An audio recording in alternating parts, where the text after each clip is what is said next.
우리는 모든 일에 한계를 가지고 있음을 알아야 합니다. 지혜에도 한계가 있고 지식에도 우리는 한계가 있습니다. 이 육체적인 힘과 능력에도 한계를 가지고 있습니다. 인내하고 오래 참는데도 한계를 가지고 있습니다. 우리 기독교인들은 이타정신, 이타심을 강조를 하죠. 자기 자신보다는 남을 이해하는 마음을 강조합니다. 그러나 여기에도 한계가 있습니다.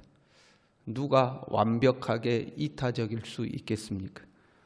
누가 이타심을 어느 한순간은 남을 이해하는 마음을 가질 수 있지만 그 마음을 계속해서 지속해 갈 수 있겠습니까? 그는 쉬운 일이 아닙니다. 그래서 우리는 이타적이려고 애를 쓰다가도 어느 한계에 부딪히면 이기적으로 다시 돌아옵니다. 자기 중심적으로 되죠.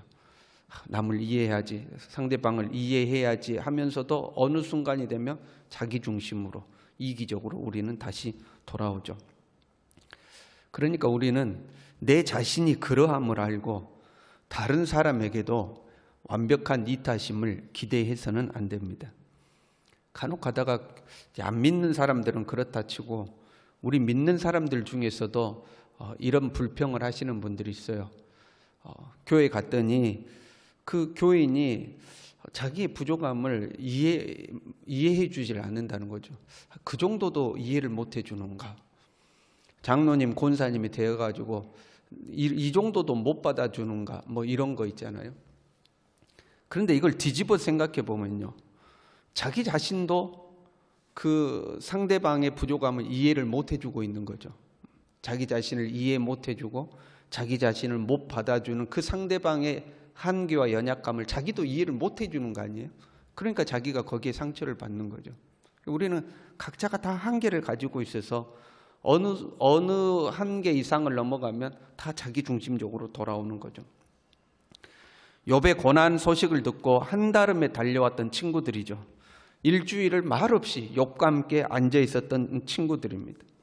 그런데 욥의 한탄의 소리가 너무 이게 과격하게 나오니까 차라리 죽고 싶다, 죽었어야 한다, 어머니 뱃속에 내가 잉태된 날이 저주를 받았어야 한다 하는 이야기를 들으니까 더 이상 침묵하지 못하고 이제 이야기를 하기 시작하는 거죠.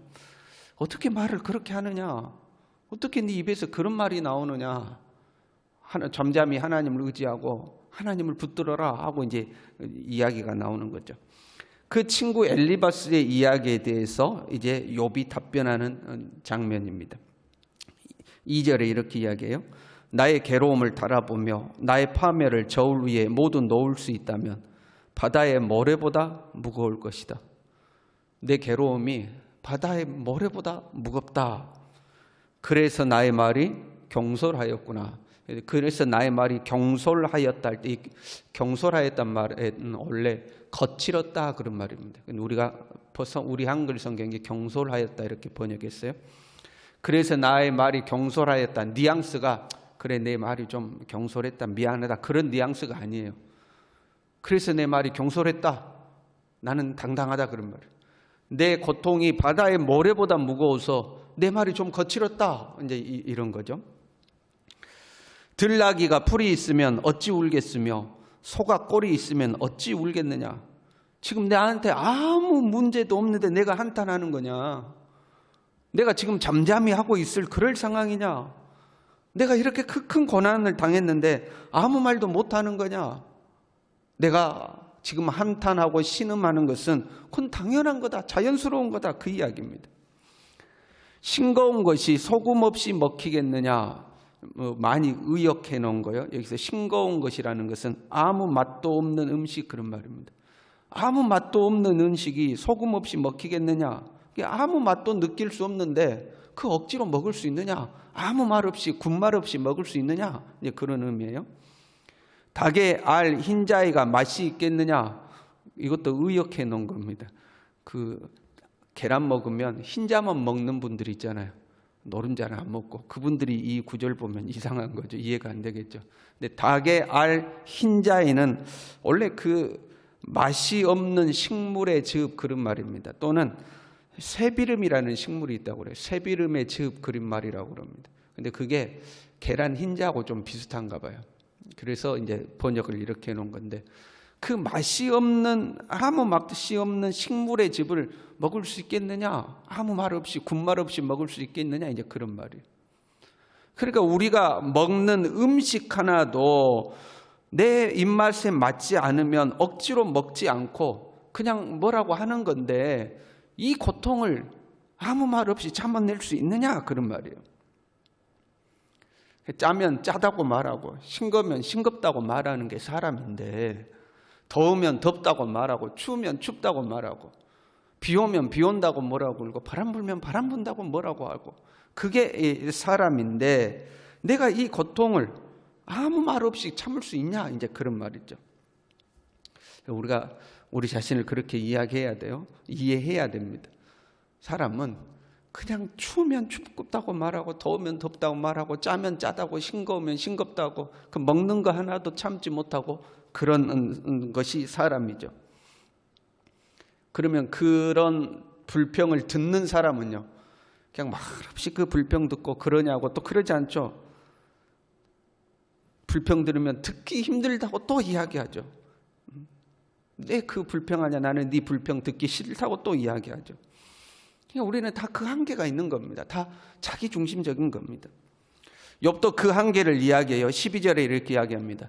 나의 기력이 어찌 돌의 기력이겠느냐, 나의 살이 어찌 노시겠느냐. 나도 한계가 있는 사람이다. 나도 한계가 있는 사람이다. 나의 기력이 뭐 또 돌 같은 기력이냐, 나라고 언제까지 참고 견딜 수 있겠느냐. 나도 한계가 있는 사람이다.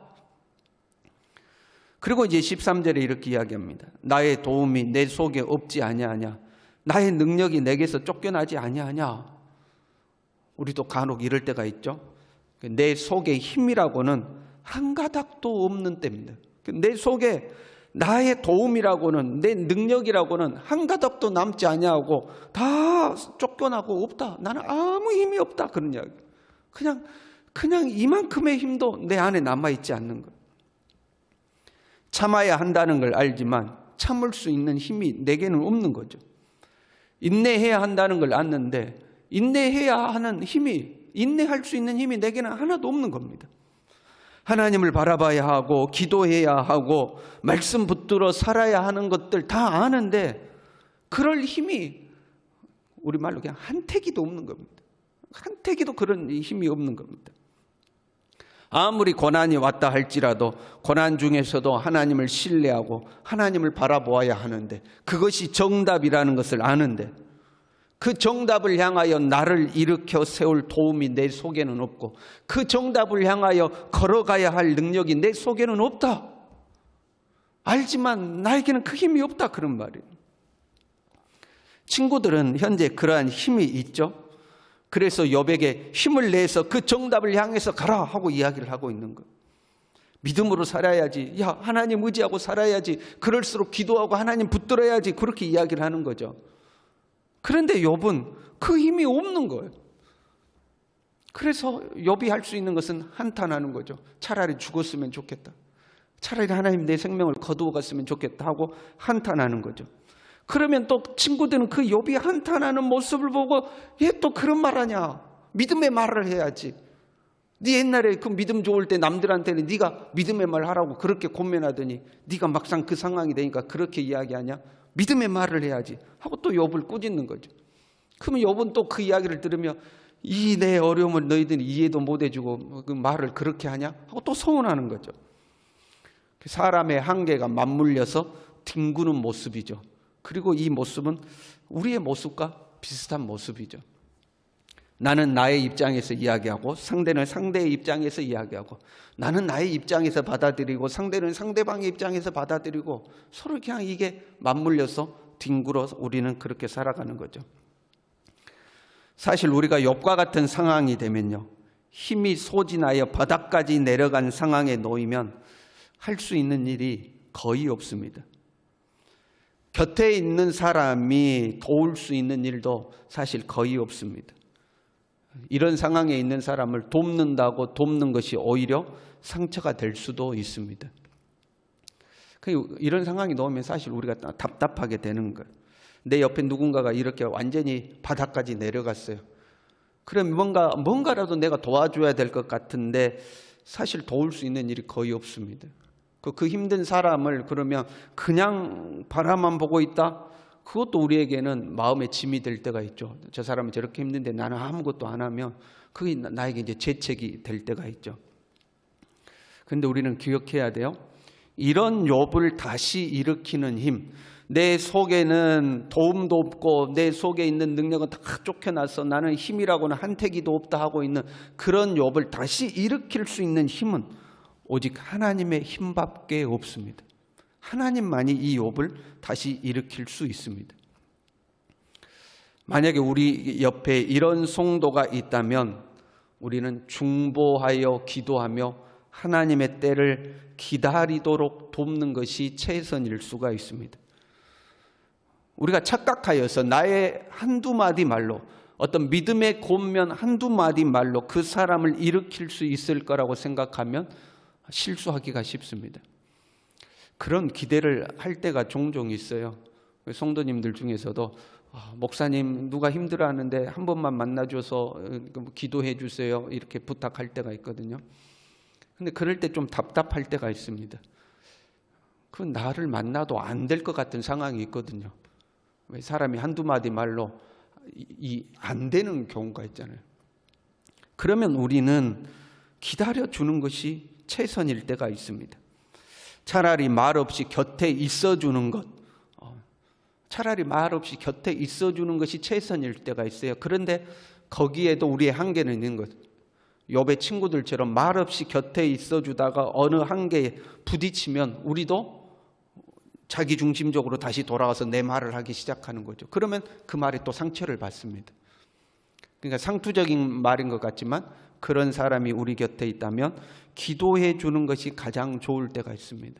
하나님이 일하시기를 기다려야 하는 때가 있어요. 만약에 본인이 이런 상황에 놓인다면요, 그냥 밑바닥까지 내려가서 아무 힘도 없을 때까지 내려간다면요, 욥은 10절에 이렇게 고백해요. 그러할지라도 내가 오히려 위로를 받고 그칠 줄 모르는 고통 가운데서도 기뻐하는 것은 내가 거룩하신 이의 말씀을 거역하지 아니하였음이니라. 욥이 고통 중에 신음하고 한탄하면서도 기뻐하는 것은 뭐냐면 그래도 내가 거룩하신 하나님의 말씀을 거역하진 않았다 하고 고백하고 있는 거예요. 그러니까 우리가 힘이 없어서 주저앉았어요. 그 주저앉은 자리가 그래도 하나님 앞에서가 되어야 합니다. 힘이 없어서 들어눕더라도 하나님 앞에서 들어누워야 합니다. 그것만큼은 해야 하는 거예요. 내가 힘이 없다고 세상으로 가버린다거나 세상에서 힘을 얻고자 그 세상이 주는 힘을 쫓아간다거나 그러면 안 되는 거예요. 내가 그냥 꼬꾸라져 그냥 몰라 하고 들어 누워 있을지라도 그 자리가 하나님 앞에 그냥 들어 누워 있어야 하는 거예요. 오늘 하루를 살아갈 때도요, 오늘 하루가 완벽한 하루가 될 수도 있고 실수투성이 하루가 될 수도 있습니다. 잘 사는 하루가 될 수도 있고 잘못 살아서 후회하는 하루가 될 수도 있습니다. 그럼에도 불구하고 우리는 그냥 하나님 앞에서 뒹굴어야 합니다. 죽이 되든 밥이 되든 하나님 앞에서 뒹굴고 살아야 해요. 그러면 하나님이 욥을 일으키셨던 것처럼 우리를 일으키시는 날이 올 줄로 믿습니다. 기도하겠습니다.